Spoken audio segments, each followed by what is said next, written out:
Hopefully everyone did okay yesterday, and they managed to catch up with day one of the breath work. Now, one thing that I was actually going to do something else today, actually, but I thought it would actually be quite interesting to explore how we breathe properly, because a lot of people tend to reverse breathe. So I know when I first started doing breath work before I did yoga, I used to sort of tend to breathe into my lungs first. So you tend to sort of finally breathe into your lungs, your chest, and then the belly bit doesn't do much. So that's called reverse breathing. So if you can imagine that your diaphragm is like a bit like an umbrella. So every time you breathe in, the umbrella flattens. And what that does, it creates a vacuum in the lungs. It draws the air into the lungs. And then when you breathe out, it releases. So there is quite a lot of work being done down sort of around the diaphragm area. And in yogic terms, that they've sort of, we use something called the 3-part breath, or the full yogic breath. So I thought, if before we do on any other yoga practices, it'd be quite useful to actually teach people how to breathe properly. Because if they're doing it wrong and they do reverse breathing, it's probably not going to get the full benefits of it. So we're going to do a full yogic breath today. So this can be a little bit challenging if you've not done it before. So you might want to sit up, you might want to lay down. It's up to you. Sometimes you feel a bit better laying down, so you can feel a little bit better, but it's also equally, if you're laying down, you probably can't see what I'm doing. So maybe run this through once with sitting up and then try it again afterwards with you laying down. So what we're going to do, we're actually going to isolate each section of the lungs, or the whole of the area where we breathe. So ideally we should breathe into the belly first, or the lower ribs, and then we should breathe into the thoracic area, and then we should breathe into the clavicle. So to start off with, it's going to isolate each part of your breath, those 3 parts of your breath, and then we're going to bring them all together. So if you can, maybe just bring your hands, just stand up actually so you can see, just sort of on the lower ribs, sort of at the top of the belly. It's quite good to bring the fingertips together, because what you do, you can actually sort of get the sensation of breathing in a little bit more, because your fingers will probably part, and that'll give you more of an idea of whether you're doing it. Now, I want you to isolate just that area. Okay, so not breathing here or here, just at the bottom. Okay, so it's good to close your eyes maybe. And then again, sitting upright helps because you're breathing in properly. So just maybe see if you can breathe into the belly, into the lower ribs. It's a very subtle movement.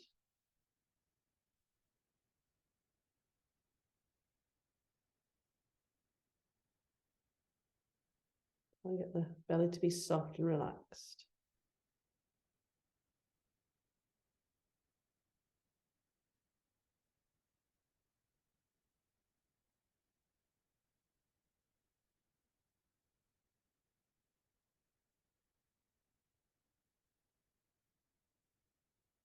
And maybe when you've got that idea of what the sensation should feel like, and you're just isolating those lower abdominal muscles in the belly, maybe see if you can expand it a little bit more. So maybe expand it into the belly a little bit more, so it's like filling the belly up like a balloon,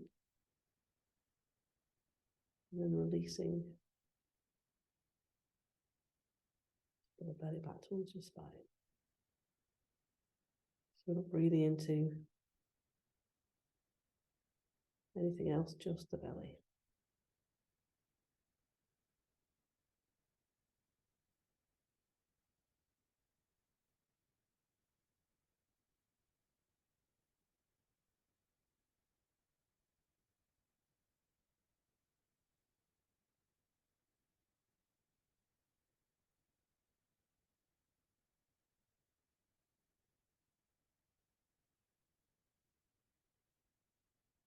Maybe just let that breath, just allow your breath to come back to normal into its own little natural rhythm. Okay. So that's part 1 of your breathing. So ideally, when we're breathing in, we should breathe into the belly first, and then we're going to bring it into the thoracic area. So with this one, again, fingertips touching really help. Now, this is a little bit harder because you're trying to isolate just that middle area, so you're not working with the lower ribs or the upper ribs. So again, it's really a case of just trying to focus on this area. Now, there is a very subtle movement. So just bring the fingertips to touch just across the front of your chest. So again, just try to move that area. So just breathing into that area. So the more you focus on that area,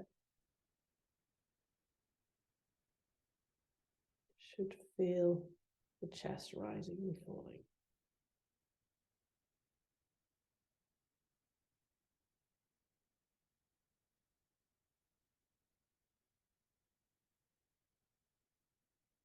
So you might just feel the fingertips just gently parting. Sometimes this can make you feel a little bit dizzy, so just be really careful. If it does start feeling a little bit lightheaded, just back to normal breathing.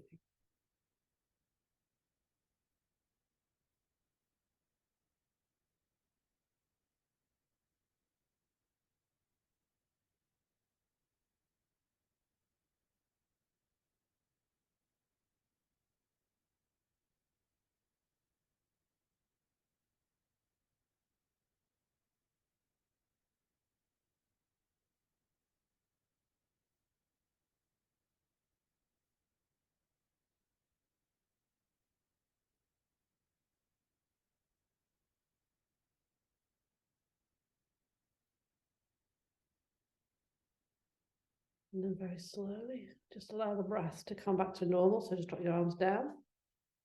The main reason we're doing, sorry, the main reason we're doing this breath is because in sort of yogic terms, breath work is called pranayama. So the idea is the more breath you can bring into the body, the more life force energy you're actually going to bring into it. And a lot of times, if you're breathing really shallowly or not breathing fully, what happens is the oxygen doesn't get to the areas it needs to. So some people who, people who are asthmatic or people who sort of have issues with their lungs, sometimes they're lacking energy because the energies or the air or the oxygen is not going to the parts it needs to. So it can cause lots of illnesses as well. I mean, cancer being one of them. I'm not saying that breath work is going to stop cancer, but that sort of thing, it makes quite a significant difference. So the more you learn to breathe fully, the better, because you're going to get more energy into the body. So it'll make you feel better in the long run. Not when you've got a cold, mind you. So the third part of the breath work is the clavicular breathing. So it's into the top here. So it's round by the clavicle, which is your collarbones. So again, if you could just bring the fingertips to touch, you can just rest them onto, maybe bring the arms by your side or just have them out a little bit. So we're going to isolate just these ones here. So it's a little bit more tricky, this one. So you might find almost like your arms expanding outwards. Just going to breathe into that area.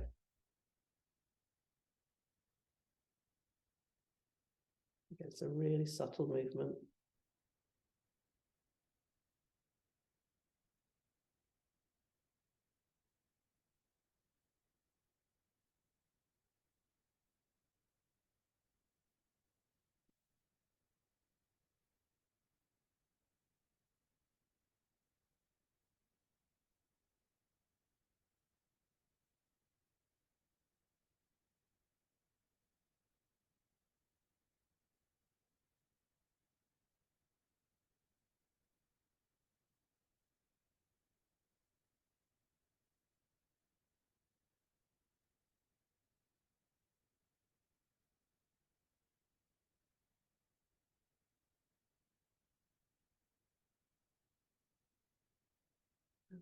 Just allow your breath to come back to normal.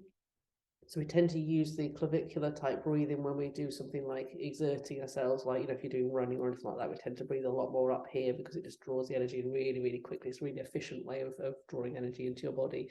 But really, you need the full yogic breath.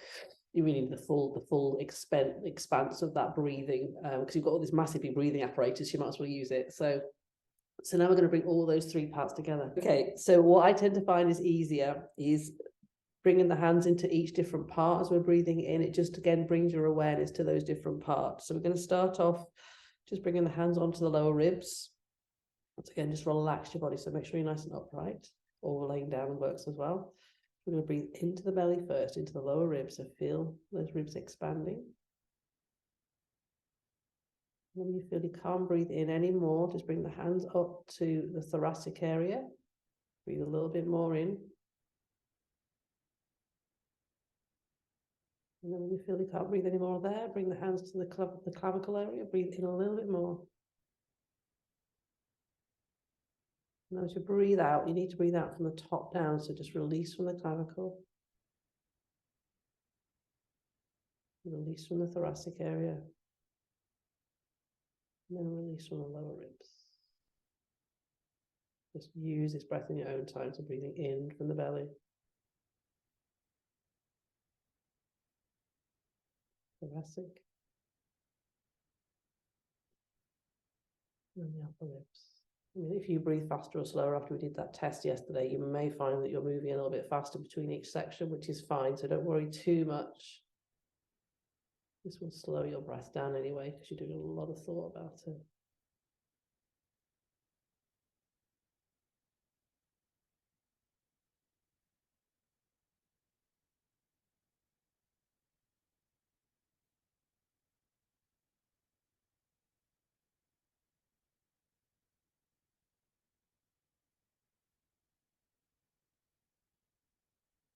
Ideally breathing in and out through the nostrils as well, because if you breathe in and out through the nostrils, you actually get about 20% more oxygen into your body.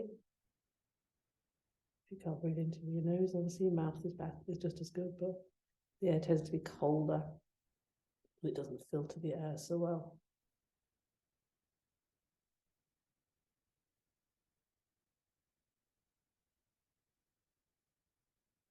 So I would normally do about 10 minutes of this sort of breathing, because it does really benefit you. And the idea is it calms down the whole nervous system, because we're using conscious breathing again. Keep that breath going.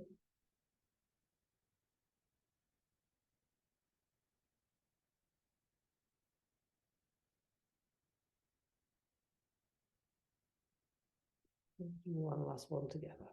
Breathing into the belly. Thoracic. Upper chest. And then releasing from the upper chest. Thoracic. And the lower ribs. Wonderful. Okay, let's let that breath come back to normal breathing. So we'd normally do about 10 minutes of that, because it's really, I mean, what it calms the nervous system down. Again, it's any conscious breathing is really good, because it focuses yourself on the breath, which will in turn lower your heart rate, which obviously was really, really good when you're dealing with stress. But anything that's sort of, it's just a really good way of just really bringing lots more oxygen into the body. We're not forcing it.